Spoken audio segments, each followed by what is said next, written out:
நிலா வந்து காவேரி கிட்ட எடுத்து சொல்லி வந்து விஜய் வந்து காவேரி கூட சேர்த்து வைக்கிறாங்க. அதனால காவேரி நிம்மதி அடைகிறாங்க. விஜய்க்கு சந்தோஷம் தாங்க முடியல. அப்படியே காவேரி கட்டிட்டு அழறாரு. இதுக்கப்புறம் இப்படிலாம் பண்ணாத காவேரி அப்படின்னு சொல்லிட்டு இருக்காரு. இங்கே வந்து என்ன பண்ணுறாங்க, பாட்டி வந்து ரொம்ப காவேரி மேலே கோவமா இருக்காங்க. காவேரியால் தான் எல்லா பிரச்சனையும் நடந்தது. அதனால வந்து காவேரியை வந்து நம்ம வந்து நம்ம பேரனுக்கு இருக்கக்கூடாது காவேரி கா விட்டு பிரியறது தான் கரெக்டு அப்படின்னு சொல்லிட்டு யோசிச்சுட்டே இருக்கும்போது கரெக்டாக என்ன பண்ணுறாரு, அன்பரஸ் வந்து அவங்க மாமியார் கிட்ட வந்து பேசுகிறாரு. நீங்கள் சொல்கிறது தான் கரெக்டு. காவேரிலாம் வேலைக்கு ஆக மாட்டா. அவள்லாம் வந்தான்னா குடும்பமே போயிடும். இதுக்கப்புறம் வந்து பெரிய பிரச்சனை ஆகிடும் அப்படிலாம் வந்து போட்டு கொடுத்துட்றாரு. இதனால் அவங்க பாட்டி வந்து ரொம்ப டென்ஷனாக இருக்காங்க. ராதாவும் அவங்க அம்மாவும் சேர்ந்து என்ன பண்ணுறாங்க, ஒரு முடிவு பண்ணுறாங்க.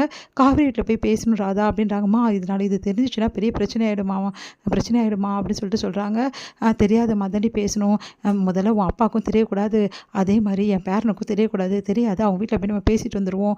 அவங்க அம்மா எல்லாத்தையும் பார்த்துப்பாங்க. காவேரி இங்கே வர்றதோ இல்லை விஜயை மீட் பண்ணுறதோ இருக்கக்கூடாது அப்படின்னு சொல்லிட்டு முடிவு பண்ணுறாங்க. இந்த சூழ்நிலை பசுபதி மன்னிப்பு கேட்கறதுக்காக வராரு.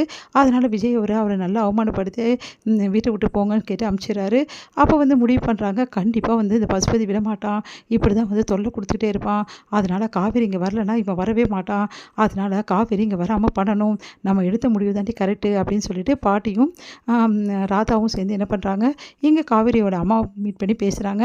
அவங்க அம்மா கிட்ட சொல்கிறாங்க, இதுக்கப்புறம் உங்கள் பொண்ணு எங்கள் பேர வாழ்க்கையில் தலையிடாமல் இருந்தால் நல்லது. ஏன்னா நீங்களும் அனுப்ப மாட்டீங்க. அப்புறம் எதுக்காக வந்து 2 பேரும் புருஷன் பொண்டாட்டியே இருக்கணும். 2 பேருக்கும் டைவர்ஸ் பண்ணி வைக்கிறது தான் நல்லது அப்படின்னு சொல்லிட்டு பேசுகிறாங்க. அவங்க அம்மாவும் வந்து என் பொண்ணுக்கு உங்கள் பேரன் வேணாங்க. அதனால் நாங்கள் டைவர்ஸ்க்கான ஏற்பாடு எல்லாத்தையும் பண்ணிடுறோன்றோன்னே நான் டைவர்ஸ் பேப்பரையும் கொடுத்துட்றேன். அதனால் சைன் வாங்கி கொடுத்துருங்க காவேரி கிட்டேருந்து. எங்கள் பேரங்கிட்டையும் நாங்கள் சைன் வாங்கிடுறோம் அப்படின்னு சொல்கிறாங்க. அதன்படி அவங்க அம்மா வந்து வீட்டில் வந்து எல்லாரும் முன்னாடி வச்சுட்டு காவேரி பேசுகிறாங்க. எங்கள் பார் காவேரி, இதுக்கப்புறம் அந்த பையனுக்கும் நம்மளுக்கும் எதுவும் இல்லைன்னு ஆயிடுச்சு. அப்புறம் எதுக்காக வந்து அந்த பையனோட உறவு மட்டும் உனக்கு இருக்கணும். அவன் பொண்டாட்டின்ற உறவு சட்டப்படி. அதனால் அந்த சட்டப்படின்ற உறவை நம்ம வந்து அறுத்தெறியது தான் கரெக்ட் அப்படின்றாங்க. அது கேட்டு பயங்கரமாக காவேரி அதிர்ச்சி அடைகிறாங்க. உடனே வந்து கங்காவுக்கு கோவமாக பயங்கரமாக வந்துடுது. என்னம்மா பேசுகிற நீ அப்படின்றாங்க. நீ வாயை மூடின்னு சும்மா இருடி. இங்கே பாரு காவேரி, நான் சொல்கிறது தான் கரெக்டு. ஒன்று வாழணும், இல்லைன்னா வெட்டிட்டு வந்துடணும். நீ வாழ போகிறதில்ல. அப்புறம் எதுக்காக இங்கேயும் அங்கேயும் அலைஞ்சிட்ருக்க? அதனால் அந்த பையன் உறவை நம்ம வெட்டி விடுறது தான் கரெக்டு. அதுக்கான எல்லாமே நான் பேசிட்டேன். அவங்க பாட்டியும் சரின்னு சொல்லிட்டாங்க. பாட்டியும் நாங்களும் சேர்ந்து தான் முடிவு பண்ணியிருக்கோம் இந்த விஷயத்தில். நீங்கள் யார் அவள் வாழ்க்கையை முடிவு பண்ணுறதுக்கு? கங்கா கேட்குறாங்க. அதுக்கு வந்து என்னடி ரொம்ப வாய் தான் நீளுது. பின்ன என்ன, அவள் வாழ்க்கையை அவள் தான் வந்து முடிவு பண்ணணும்.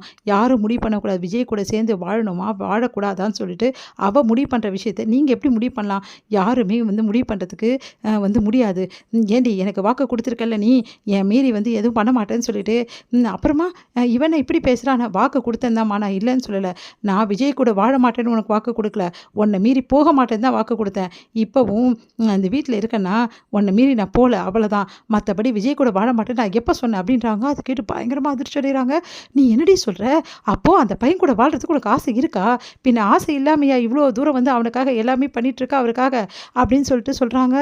அதை கேட்டுட்டு வந்து பயங்கரமாக அதிர்ச்சி அடைகிறாங்க. உடனே வந்து கங்கா, நீ என்னடி சொல்கிற? ஆமாம்மா, அவளுக்கு நிறைய ஆசை இருக்குது அந்த பையன் கூட வாழ்கிறதுக்கு.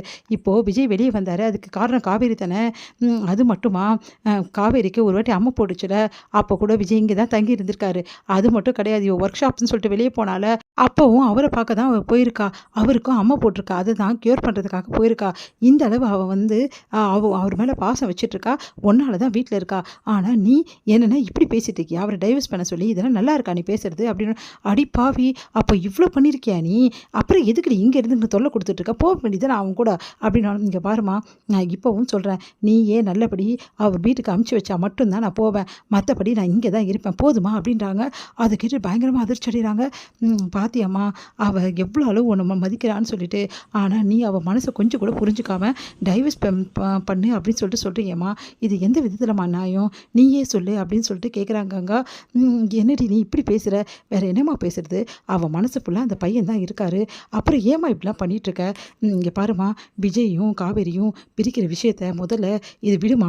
இல்லடி, அவங்க பாட்டி வந்து தான் அதெல்லாம் அவங்கக்கிட்ட பேசிக்கலாம், வேலையை பாரு அப்படின்ற